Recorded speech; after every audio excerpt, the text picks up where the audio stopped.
Guys, in this video we're going to unbox and have a little play with the brand new Arrma Outcast 4x4 4S. Now, I paid for this out of my own money. I see many other YouTubers, they get sent these for free to do reviews on. I've had to pay for this out of my own money. I'm not really sure, well, I think I know why they don't want to send them to me. Is because I'm brutally honest when it comes to reviewing them. I push them to their limit, I break them, and I'll show you guys exactly what's what, and they probably don't like it. So what that means is that I can be fully honest, I can push it to its limits, I can destroy it, and I can show you its strengths and its weaknesses. But before that, I've had a few comments recently from people saying to me, Kev, what's the easiest way to go from zero to buying a Lambo? I've not got time to tell you in this video, but what I have done is I made a full presentation on that whiteboard thingamajig there. I'm going to put a link to my website down below, fully free, and then I'll go through with you the exact steps and everything you need to know about selling on eBay and how long it's going to take you as an average person to go. Anyway, enough about that. Let's have a look at this brand new Arrma Outcast. All right, let's crack him open. Oh, check it out, guys. That looks sick. Oh guys, check it out, that looks epic. So I am a massive fan of these retro kind of hot rod, rat rod, whatever you want to call it, lookies.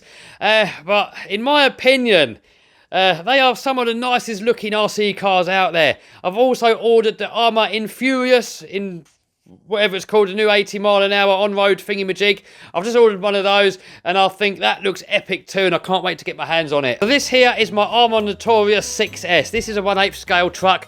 This one here, the new one, is a 10th scale. Now the Notorious is exactly the same as an Outcast. The only difference is the body. So let's compare the 8th scale size compared to the 10th scale size. And there's not really that much in it. If we go from a view from up above, it's not actually that much smaller. I mean, the main difference with this one is that it's a lot more plasticky.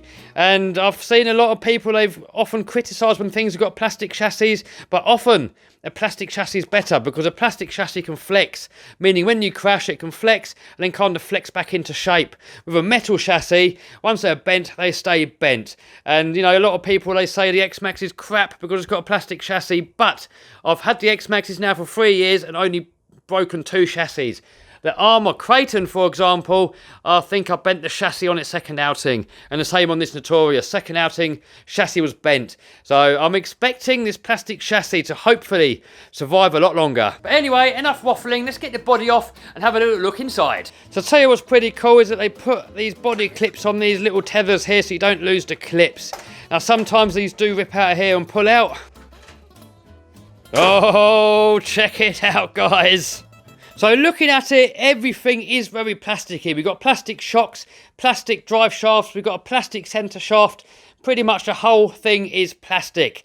Now, as I said before, that is often a good thing because the plastic can bend and kind of bend back, whereas the metal stays bent. Having a look at the top here, it's got this new centre brace, and that's going to kind of help stop it from flexing. When chassis flex, it kind of destroys body shells. So hopefully having this here is going to help save the body. And also, flexing chassis can have a tendency of damaging the centre drive shaft. So hopefully this is going to be a good compromise between flex and being rigid enough as not to destroy other things. Now, the only thing I don't like about the plastic so far is these drive shafts. If you look at the Traxxas cars, for example, this came with plastic drive shafts and it's nothing but problems. If we look at this Traxxas Rustler 4x4, that also comes with plastic drive shafts and it's nothing but problems. And if we look at this one here, it looks like a fairly similar design. We got kind of a UJ that end, telescopic inside here. They look almost identical, maybe a little bit thicker. But if these hold up to the abuse, then I think it's probably a good thing being plastic because that keeps the cost down. But we're going to see. We're going to put this thing through its paces. We're going to give it some abuse. We're going to air it out. We're going to see what this thing is made of. So far, I've got high hopes for it. So other stuff you get in the box is a Spectrum radio, instructions, stickers, and I think this is some kind of tools, maybe for the wheel nuts, maybe something like that. Now I do see a lot of people, they complain about this new Spectrum radio that it comes with, and I can kind of see why. I'm not going to knock it yet until I've tried it, but it does look very cheap. Yeah, that's pretty nasty. So the radio that the Arrmas used to come with is this Tactic one here, and that does feel a lot nicer. The trigger feels nicer, and the steering just sort of feels a lot more premium. On this, nah. Oh, right, so battery compartment wise, it looks like a fairly big size. It's got this little block in here that you can remove to get in the bigger batteries. So I've got these big batteries here. These are Zop Powers. These are the ones that are running my X-Max. I'm going to put a link to these down below. They look like they could fit if I remove this part. I've got a smaller 4S LiPo here, so this one's definitely going to fit. I'm kind of guessing they're expecting you to run two cell LiPos, hence why I've got the 2 plugs on here.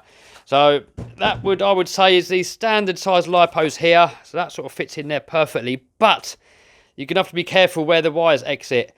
So on these ones here, the wires exit from the top, and I really wouldn't be happy running it like that, because when you crash, that's going to kind of try and cut those cable off from the other battery. Even though it will go in like that, I wouldn't use it like that. So having a look through the instruction book, where is it? Over here, we can see that they run 2 batteries side by side in this configuration, like that and like that.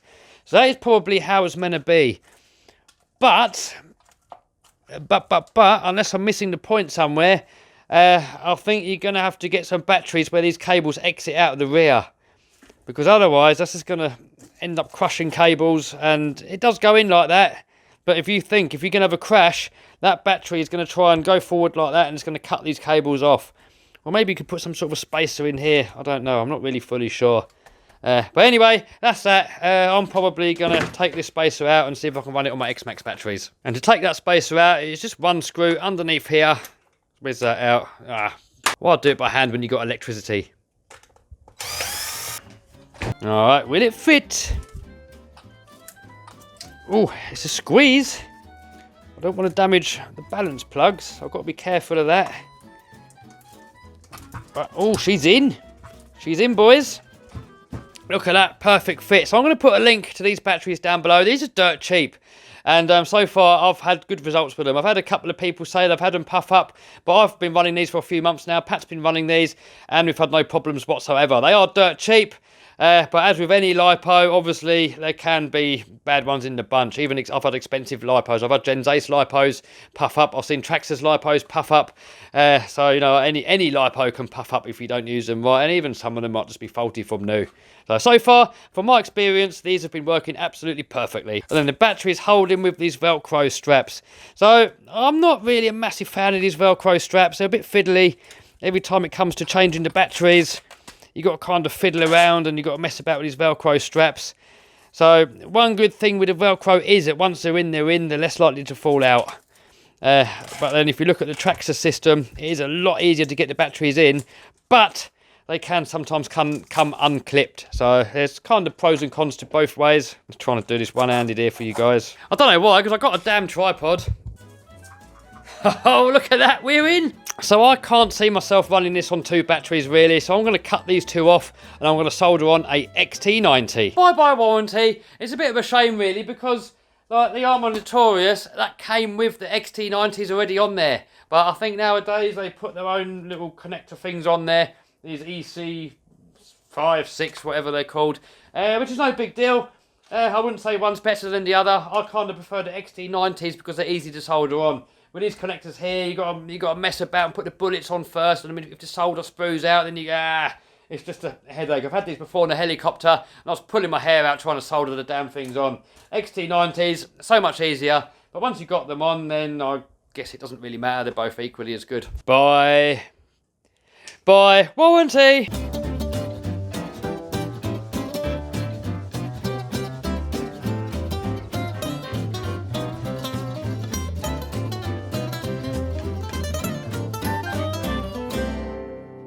Alright, so nearly the moment of truth. So this car comes with everything you need to get it to run, apart from batteries. So you do need to supply 4 AA batteries, And also you need to supply a 4S LiPo or a 3S LiPo. Maybe it can do 2S, but I don't know why you'd want to. Alright, so we turn that on. And I'm hoping I've put the positive and negative the right way. I suppose we'll see. Switch him on. Boom! Alright, so the servo does seem a little bit on the slow side. But we'll know more when we test it. Alright, quick montage, and then we'll take it for a blast.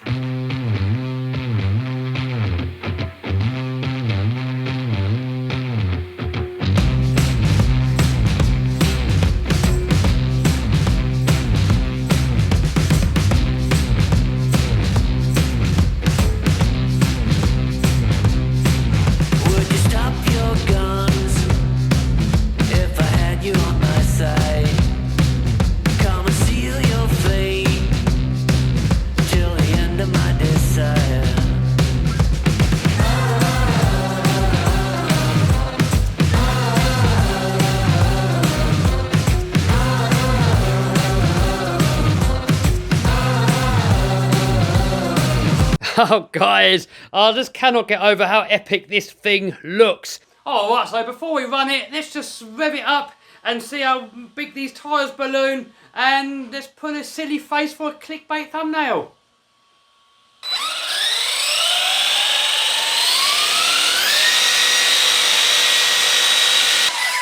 Alright, here we go, first run. Uh-oh.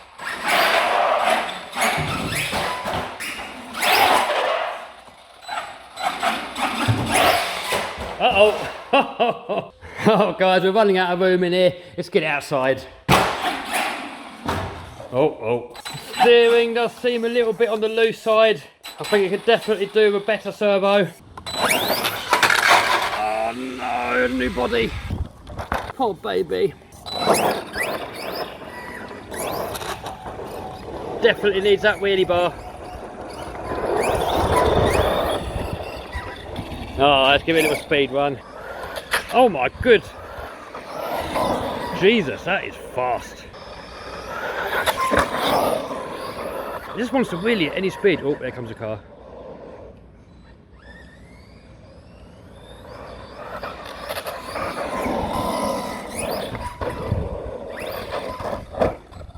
Alright, so far, guys, it is fast. I mean, it wheelies at almost any speed. That road wasn't long enough to really wind it up. I don't know how fast they say on the box it goes. I don't think they tell you how fast it goes. I'm going to do a speed test on it soon. We're going to get the GPS on there. I'm guessing it's going to do easy 50. Maybe 60, I don't know. What do you guys think? Leave a comment down below. I've already given it a little bit of battle scars on there, kind of so much power, just flipped back.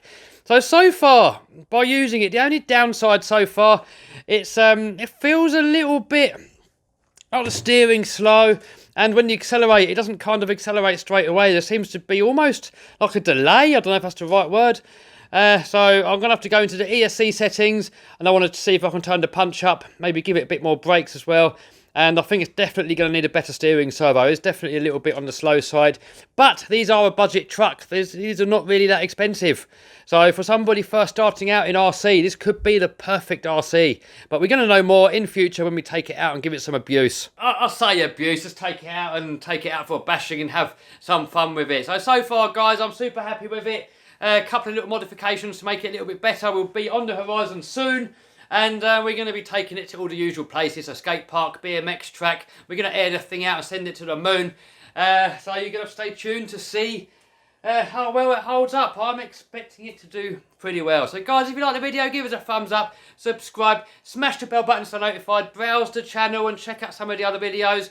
If you want to build yourself a better future and start your own business, check my link down below to my eBay thingamajig. And that's pretty much all I've got. If you want a nice battery for it, I'm going to put a link to that down below as well.